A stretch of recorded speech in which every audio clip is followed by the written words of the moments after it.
ஓம் நம சிவாய. திருச்சிற்றம்பலம். தென்னாட்டுடைய சிவனே போற்றி, எந்நாட்டவருக்கும் இறைவா போற்றி போற்றி. போன பதிவில் சிவபுராணத்தில் 40வது வரி வரைக்கும் பார்த்துருக்கோம். இந்த பதிவில் நம்ம 41 முதல் 45 வரிக்குரிய பாடலோட பொருள் விளக்கங்களை பார்ப்போம்.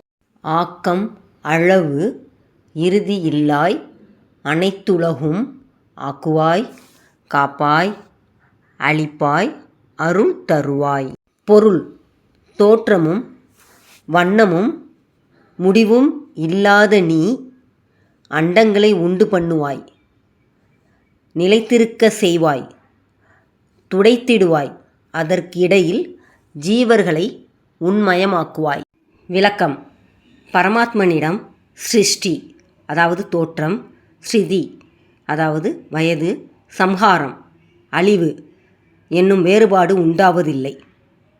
ஆனால் தனது மாய பிரபஞ்சத்தின் கண் இந்த 3 வித தோற்றங்களையும் வருவிக்கும் வல்லமை அவனுக்கு உண்டு. உதாரணமாக கானல் நீர். கானல் என்றால் கோடைக்காலம். இக்காலத்தில் தோன்றும் பொய்யான நீர்.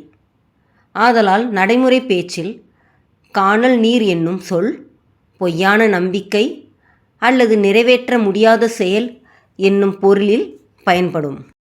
யாண்டும் தன்மயமாயிருக்கிற கானல் ஆனது தன்னிடத்து நீர் இருப்பது போன்று காட்டிக்கொள்கிறது. அதே விதத்தில் மாறாத பிரம்மம் தன்னிடத்து பிரபஞ்சம் என்னும் வேறுபாடு இருப்பது போன்று அஞ்ஞானத்தில் இருப்பவர்களுக்கு காட்சி கொடுக்கிறது. அந்த காட்சியில் பிரயோஜனமும் உண்டு. ஜீவர்கள் உய்வு அடைவதற்கு அது முகாமை ஆகிறது. அருள் எனப்படுவது அதுவே. போக்குவாய் என்னை புகுவிப்பாய் நின் தொழும்பின். பொருள்: போக்குவாய் உலக மாயங்களை போக்குவாய், புகுவிப்பாய் நீ என்னை உன்னுடைய அடியார் கூட்டத்தில் புக வைப்பாய், நின் தொழும்பின் உனது திருத்தொண்டில் என்னை நிலைபெறச் செய்வாய். விளக்கம்: பிறவி தலையை போக்குவிப்பதும் என்னை நினது திருத்தொண்டில் புகும்படி செய்வதில் நின் கருணையாகும். இது அருள் புரிந்ததற்கு விளக்கமாகிறது. நாற்றத்தின் நேரியாய் சேயாய் நனியானே மாற்றம் மனம் கலிய நின்ற மறையோனே. பொருள்: நேரியாய் பூவின் மனம் போன்றவனே, சேயாய் தூரத்தில் இருப்பவனே, நனியானே பக்கத்தில் இருப்பவனே, மாற்றம் மாறுபடுகிற, கலிய அகன்று போகும் இடம், மறையோனே வேதியனே. விளக்கம்: பூவின் மனம் போன்றவனே, நீ வணங்காதவருக்கு தொலைவிலும் வணங்குபவருக்கு பக்கத்திலும் இருக்கிறாய். மாறுபடுகிற மனது அற்ற விடத்தில் மிளிர்பவன் நீ அன்றோ. பூவுக்கு பக்கத்தில் வந்தால் அதன் மனம் நுகரப்படுகிறது. எட்ட இருப்பவருக்கு அது பயன்படுவதில்லை. இறைவனோ அறிவுக்கு அறிவாயிருந்தும் அதை அறியாதார்க்கு அவன் தூர இருப்பவன் ஆகிறான். வேறுபடுகிற அறிவு மனது எனப்படுகிறது.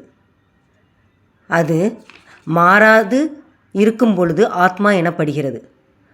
மாறுபடும் மனதின் மூலம் பார்க்கப்படும் பொழுது பரமாத்மன் மறைந்திருந்து தன்னை பிரபஞ்சமாக காட்டிக்கொள்கிறான். மனதற்ற நிலையில் அவன் உள்ளபடி ஒளிர்கிறான். ஒரு உதாரணத்தின் மூலம் இதை உணர்வது எளிது. கண்ணாடி ஒன்றின் மேடு பள்ளம் என்னும் வேறுபாடு இருந்தால் அதன் மூலம் பார்க்கும் பொருளை அது உள்ளபடி விளக்குவதில்லை.